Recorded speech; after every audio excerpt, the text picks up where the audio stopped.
அனைவருக்கும் வணக்கம். நான் நந்தினி. ஈரான் மீது இஸ்ரேல், அமெரிக்கா நடத்தின கூட்டு தாக்குதலில் ஈரானோட உச்சபட்ச தலைவர் அயதுல்லா அலி கமேனி கொல்லப்பட்டிருக்காரு. இதனைத் தொடர்ந்து அந்த நாட்டோட அடுத்த தலைமை மதகுரு யார் அப்படிங்கிற ஒரு கேள்வி எழுந்திருக்கு. அதில் அலி கமேனியுடைய மகன்களுடைய பெயர்கள் தான் அடிபடுது. அதற்கு முன்பாக அலி லாரிஜினி அப்படிங்கிறவரும் இந்த லிஸ்ட்டில் இருக்கார். யார் அவர்? இந்த பதிவில் விரிவாக பார்க்கலாம்.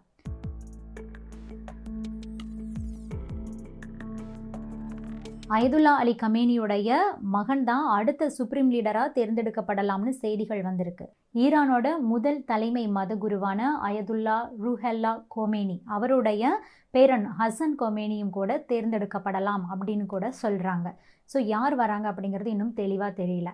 இப்போது அலி கமேனியை நம்ம எடுத்துக்கிட்டோம் அப்படின்னா இறந்து போயிட்டார் இல்லையா? அவருக்கு 4 மகன்கள். ஃபர்ஸ்ட் மகன் மோஜ்தபா கமேனி, 2வது மகன் மசூத் கமேனி, 3வது மகன் முஸ்தபா கமேனி, 4வது மகன் மேசம் கமேனி. இதில் மோஜ்தபா கமேனி தான் தேர்வு செய்யப்படலாம் அப்படின்னு செய்திகள் சொல்லுது. இதற்கிடையில தான் அலி லாரிஜினி அப்படிங்கிற ஒருத்தருடைய பெயரை அலி கமேனி அடிக்கடி சொல்லிக்கிட்டே இருப்பாராம். அவர் தான் ஈரானுக்கு சரியான ஒரு தலைவராக இருப்பார் அப்படின்னு அலி கமேனி சொன்னதா செய்திகள் வெளியாகி இருக்கு. யார் இந்த அலி லாரிஜினி? ஈரானுடைய அரசியலில் ஒரு கிங் மேக்கர் இவர் தான். 1958 ஈராக்குடைய நஜாப் நகரில் பிறந்த இவர் ஈரானுடைய மிக சக்தி வாய்ந்த குடும்பத்தை சேர்ந்தவர். இவருடைய தந்தை ஒரு பெரிய மதகுரு. இவருடைய சகோதரர்கள் நீதித்துறை, அது போக அரசியலில் முக்கியமான பதவிகளில் இருந்தவங்க. லாரிஜினி வெறும் அரசியலில் மட்டும் கிடையாது, அவர் ஒரு முன்னாள் புரட்சிகர காவல்படை தளபதியாகவும் கூட இருந்திருக்காரு. ஈரானோட நாடாளுமன்ற சபாநாயகராக 12 ஆண்டுகள் பதவி வகிச்சிருக்காரு. ஆனால் கடந்த சில ஆண்டுகளாகவே அவர் ஓரங்கட்டப்பட்டிருந்தார். அதிபர் தேர்தலில் போட்டியிடுறதுக்கு கூட அவருக்கு அனுமதி மறுக்கப்பட்டது.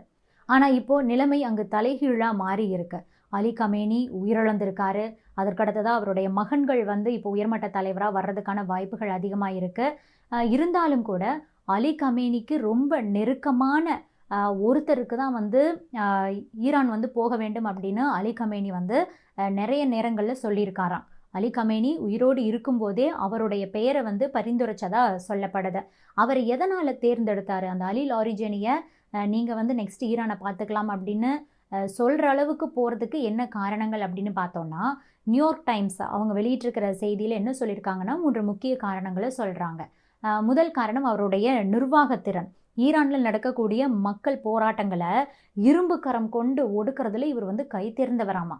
2வது, அமெரிக்கா, ஐரோப்பிய நாடுகளோட அணுசக்தி பேச்சுவார்த்தை நடத்துறதுல இவருக்கு நீண்ட அனுபவம் இருக்குது. அதுபோக போரையும் இவருக்கு கையாள தெரியும். அதே நேரத்தில் டேபிளில் உட்காந்துக்கிட்டு வெளிநாட்டு ஆட்களோட பதிலுக்கு பதில் பேசவும் தெரியும்.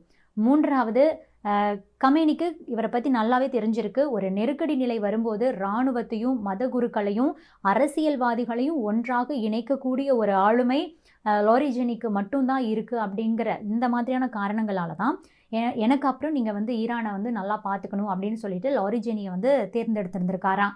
லாரிஜினியை மதகுருவாக தேர்ந்தெடுக்க மாட்டாங்க. அங்கே அதிபராக இருக்கிற பெசஸ்கியான் இவர்னால ஓரங்கட்டப்படுவாரா அப்படின்னா, ஈரானுக்கு முறைப்படி தேர்ந்தெடுக்கப்பட்ட அதிபர் மசூத் பெசஸ்கியான் தான். ஆனால் இப்போ இருக்கக்கூடிய சூழலில் கமேனி அவருடைய அதிகாரங்களை எல்லாமே லாரிஜினி கிட்ட தான் ஏற்கனவே கொடுத்துருக்காராம். அமெரிக்காவோடு பேசணும் அப்படின்னாலும் சரி, ரஷ்யா அல்லது கத்தாரோடு இராணுவ ரீதியாக கைகோர்க்கணும் அப்படின்னாலும் சரி, லாரிஜினி தான் அது சம்மந்தமாக முக்கியமான முடிவுகளை எல்லாம் எடுப்பாராம். சுருக்கமாக சொல்லணும்னா, ஈரானில் ஒரு அறிவிக்கப்படாத இராணுவ ஆட்சி மாதிரியான ஒரு நிலை தான் அங்கே இருந்துகிட்ருக்கு. அது அனைவருக்குமே தெரியும். இப்போ கமேனி கொல்லப்பட்டிருக்கிறதுனால அடுத்த மதகுரு வர வரைக்கும் ஈரானுடைய முழு அதிகாரங்களும் லாரிஜினியுடைய கைக்கு போகிறதுக்கான ரகசிய உத்தரவுகள் எல்லாம் ஏற்கனவே பிறப்பிக்கப்பட்டிருக்கு அப்படிங்கிற ஒரு விஷயமும் கூட வெளியே வந்திருக்கு. முதல்ல லாரிஜினி ஒரு மதகுரு கிடையாது. அவர் ஈரானுடைய உச்சபட்ச தலைவர் ஆக முடியாது. ஆனால் புதிய மதகுரு வர்ற வரைக்கும் நாட்டை வழிநடத்தக்கூடிய ஒரு இராணுவ மேலாளராக அவர்னால செயல்பட முடியும். 2வதாக, சமீபத்திய போராட்டங்களின் போதெல்லாம் பார்த்தீங்கன்னா, ஈரானில் போராட்டம் நடந்ததில்ல, அப்போல்லாம் இணைய சேவையை துண்டித்து போராட்டக்காரர்களை ஒடுக்குனதனுடைய பின்னணியில் இவர் தான் மாஸ்டர் மைண்டாகவே செயல்பட்டிருக்காரு. 3வதாக, லாரிஜினிக்கு ரஷ்ய அதிபர் புதின், அதுபோக அரபு நாடுகளுடைய தலைவர்களோடெல்லாம் நெருங்கிய நட்பு இருக்குது. இதெல்லாம் போர்க்காலங்களில் ஈரானுக்கு வெளிநாட்டோடைய ஆதரவு திரட்டுறதுக்கும் உதவும். அப்படிங்கிறதுனால இப்போதைக்கு லாரிஜினி ஈரானுடைய அதிகாரங்களை கையில் எடுப்பார் அப்படின்னு சொல்லப்படுது. இதனை தொடர்ந்து மதகுரு சீக்கிரமாகவே தேர்ந்தெடுக்கப்பட போகிறாங்க. ஆனால் அவங்க யார் அப்படிங்கிறது இது வரைக்கும் தெரியாமல் இருக்கு. இது பற்றி நீங்கள் என்ன நினைக்கிறீங்க? உங்களுடைய கருத்துக்களையும் பதிவு பண்ணுங்க. Subscribe to One India and never miss an update.